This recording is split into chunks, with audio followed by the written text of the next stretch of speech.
Hey guys, and welcome to a new series on my channel. Recently I asked you guys whether or not you'd be interested in seeing a palette a day series. A couple of you did say you'd be interested in seeing that series testing all of the indie brand eyeshadow palettes that I have in my collection, and these are brand new to me. I made it kind of a mission in my personal life to support more independent brands and get more into indie eyeshadow brands. So I have been hauling a bunch. I've got a bunch of different indie brand haul shadow videos on my channel. I think there's 4 installments, and I will be trying to link those in the description box in case you guys are interested in checking them out and you haven't already. But I have 45 palettes that I have not tested, I have not put on my eyes. I have swatched most of these in the haul video, but in these videos I am going to fully swatch all of the palettes before we do one look. Not all of these palettes are still available. I noticed that after hauling them, some of them sell out. That's how indie brand shadows go. But in case some of them do come back in stock, and in case you guys have these palettes in your current collection and are interested in seeing a look, I am going to include all of the palettes that I hauled, regardless of whether or not they are still available. I am just picking the palettes that are really calling to me the day that I come up here to film these videos. And if you are interested in me doing a look with any one of those next, please leave it in the comments below.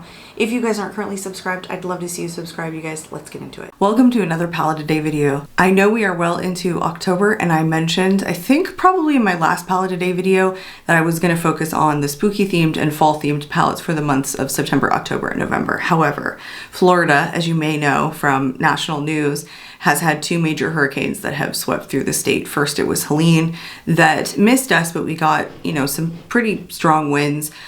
We just had debris, but my area was hit with a really big storm surge, very close to me. And that was bad enough. However, it didn't really impact us personally, even though my grandmother was out of power for a long time, and we were going over to her house and refilling her generator every 4 to 5 hours, which was fine. It was tough, but no damage to any of our houses. But the second hurricane, Milton, blew through, and the eye of the storm was about 20 miles south of us. So we did get hit with about 101 miles per hour worth of wind.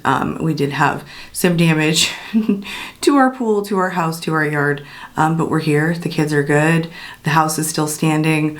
We will repair. I am not a born Floridian, so for me, getting used to hurricanes, I don't know if I love it. I don't know if it's long-term for me. I just gotta say, I don't know if it's long-term for any of us in our family. But for now, it just feels good that the weather has cooled down.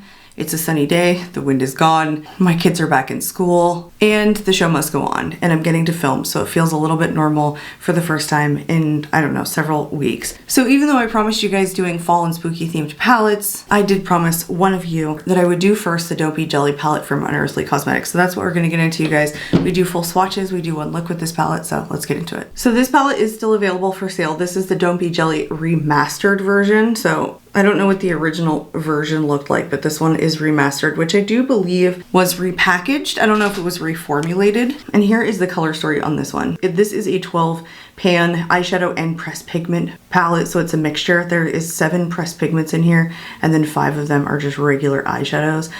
There are 2 multi-chromes in here. I believe just the 2 multi-chromes. So it says Hydraspace is a multi-chrome masterpiece, and this one right here is Hydraspace, which you can kind of see like a translucent kind of multi-chrome, maybe even like a topper. It doesn't necessarily call itself a topper though.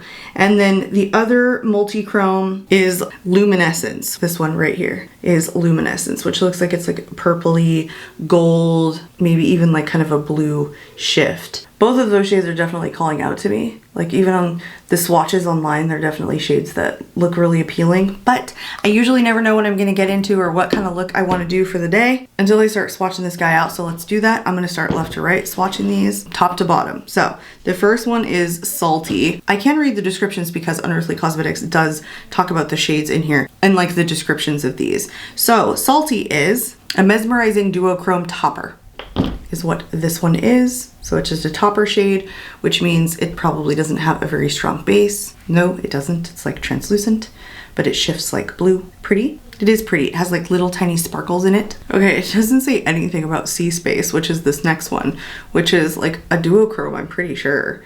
It's a purple, and this is called Sea Space. But why doesn't it list like what Sea Space is? It just skips to like the next shade, which I don't get. Anyway, this is Sea Space. This also doesn't have like a super strong base to it, but it's pretty. Actually, it kind of does.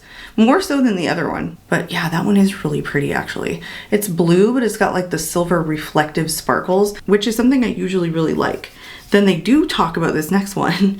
They call this a mythical matte plum, and the shade is called Urchin, Sea Urchin. Look at that deep plum. Holy smokes, you guys.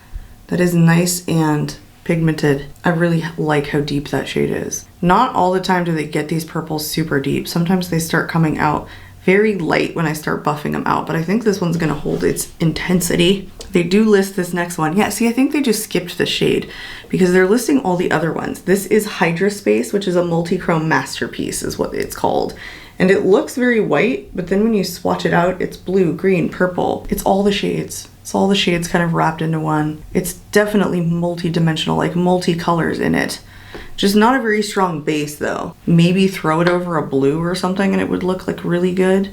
All right, the next one is Sea Star, and it's a vibrant electric purple. So this is a very bright purple shade. It is a matte. So far, very heavy on the purples and blues. Here's that one. This next one is in the shade Brine, and they call this a shimmering green with a golden sheen. That's what this one is. Also very pretty, but also not a super strong base. A lot of these are very kind of translucent, lighter shimmers. All right, this next one is Lagoon. It's a tranquil matte royal blue. Ooh, dang, look how rich that is. Okie dokie. Ooh, that's pretty intense, just like the purple. These matte shades are definitely not on the desaturated side. They're gonna be pretty intensely pigmented. And I think honestly, a 12-pan palette from Unearthly Cosmetics retailing for $60, even though indie brands are getting wildly expensive, I don't think it's like as expensive as some of the palettes that she's been releasing lately. Like Spring Magic was $78, and I thought even though that's more shades, it was so high a price point. The multi-chromes, and I think there were 4 in there, they weren't super special to me. They just didn't stand out as like super impactful multi-chromes. All right, let's move on. This next one is Aquatic, which is a duochrome blend of aqua and violet. Is this one? Oh, my son is coming home from school. Also not a super strong base on this one either. These are just super light. Sorry for my little scratch here. We were literally carrying about 700 pounds of tree out of my pool, and we were carrying the logs like with our arms, and I scraped up my arms like inside and outside. Pretty good, so whatever. All right, Luminescence again is the multi-chrome. It just calls itself a multi-chrome marvel, but ooh, that shade is delicious. There she is. We just landed on the shimmer I want to use. That is delish. My favorite shade in the palette, although this is super pretty too. I like when a purple has a deeper brown, like a darker base, but then has like silver reflection on top. Like that's so beautiful. All right, this next one is Coral, and they literally call it a coral matte shade basically. It's a little bit more red than that. I would say this is almost like an out of place shade in this palette. Ooh, it's a little bit harder pressed in the pan. I guess maybe not as intensely pigmented as the other shades, but pretty close. Yeah, it's a little out of place. I don't exactly have in my mind where I would put that shade. All right, this next one is Jellyfish. It's a soft duochrome with twinkling pink sparkle is what it's called. I'm not a huge fan of these like periwinkle shimmers, but you guys might like them. Yeah, this is just mostly like kind of a sparkly shade. Yeah, so far my least favorite. And this last one is Seafoam, which is a matte minty seafoam. There you go, right there. Look at that. That's actually really pretty. That one is on the lighter side. And here's the full color story swatched out. Yeah, that red, again, is still kind of out of place for me. I pretty much can place like everything else with a deeper matte, or I can definitely like place a shimmer with one of the mattes. A lot of this makes sense to me. Normally, I probably wouldn't gravitate towards like a royal blue like this. It's not a shade I normally gravitate towards, but these shimmers are so good with like this super deep plum shade. I could match so many of these shimmers with that one. But again, I think this coral shade, that red shade, is just a little bit out of place. Like what shimmer would look good with a red here? Maybe a lot of them, but it's honestly just not a deep enough red. I don't usually grab for corals, but anyway, I did promise one of you a look, so I will do my best here. I'm gonna do something that I would probably normally do. I will say this luminescent shade looks very pink in the pan when you're looking at it in person, but then when you swatch it out, it's very purple, like goldy purple. All right, let's get to this eye look. I know exactly what I'm gonna do. I picked up some brushes from Gloss Gods, so I'm gonna use those. I have an M09 brush. I think it's just like a tapered blending brush. And I'm gonna start off with this. I only set my eyes with powder because they were looking a little bit oily. I'm going in with Sea Star first. I am going to do like a purple look because I want to use this shimmer shade here. So Sea Star is going to go essentially like all over in a fluffy brush kind of way. I actually might just lay it all over the lid. This is probably a look I would normally do. This isn't something that I think I would just do for camera. These shades that I'm using would be shades that I would normally gravitate towards. I honestly think Unearthly Cosmetics has a lot of other color stories that appeal to me more than this one. And I think I ended up getting this one because it was $60. And some of them have been a lot more expensive. And I do have some other ones from her that I haven't even tested yet. I still have a bunch of new indie brand shadows that I've hauled since the beginning of this year. I still have yet to get to, and the more crazy my life gets, the more time passes and the less time I have to test them. And there's no way that I'm going to get to them all before the end of the year. So this series is definitely going to go straight into 2025. I actually like this shade a lot more than I thought I would. On a super fluffy blending brush, by the way, this brush is freaking soft. Luminescence now is going all over, and I want it like all over, just everywhere. Like above the crease as much as I can, like big pop. Pop it, make it pop. Like all the way up. Is that all the way up? It looks all the way up. Oh geez, this shade is really gorgeous. This will probably be my favorite shade in this whole palette. All right, other side, again, really high up. It definitely could have taken a glitter glue because it's a little bit of a looser sparkly shade, but I'll skip glitter glue if I can. Anytime I can. I don't think the shade even needed a base. It's pretty intense all on its own and applied great. And it's not like a flippy shade. It's more like there's a ton of different colored sparkles in it. Stunning, I say, stunning. Okay, I'm gonna go for that deep plum matte shade, and I'm taking another brush that I got from Gloss Gods, which is the M06. The shade that I am taking here is Sea Urchin. It almost looks black in here. When we're doing outer corner work, I like deep shades. That's it right there. Look how pigmented that is. Oh yes, we like. I'm gonna keep it like pretty far out, I think. Usually I go pretty high up, pretty far in, but I'm just gonna keep it here in the outer corner and kind of build up more on the lower part of the eye. Yeah, I think that's it. Just like so. Wow, this is so pigmented, you guys. I'm barely tapping into it. I love it. I love it. Fabulous. Okay, I'm just like kind of blending these two shades together. I don't want to go like too dark and crazy like I usually do in the outer corner. I'm trying to keep it light, just a little bit lighter than I normally do.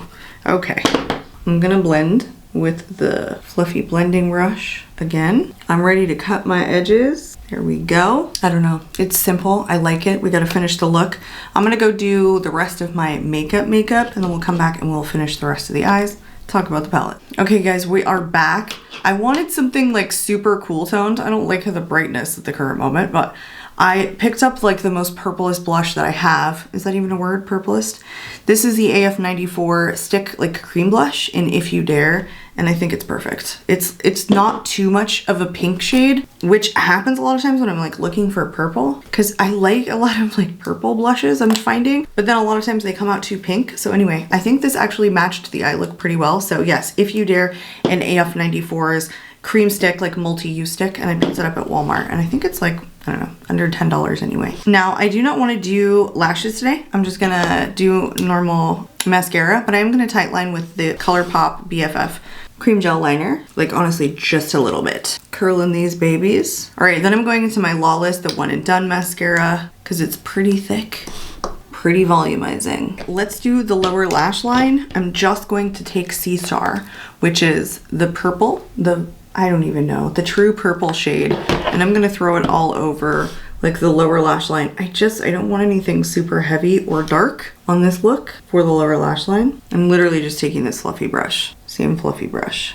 and that's it. I don't want more than that, and I do not want liner in the waterline. And that's the completed look. I actually thoroughly enjoyed this purple look that I did. I think I'm pretty picky when it comes to purples because a lot of times they don't go super deep, and I am looking for them to be a little bit on the deeper side. A lot of times these plum shades, they turn out way too light and they turn into like this true purple and they just lose their plum. That's what I always find.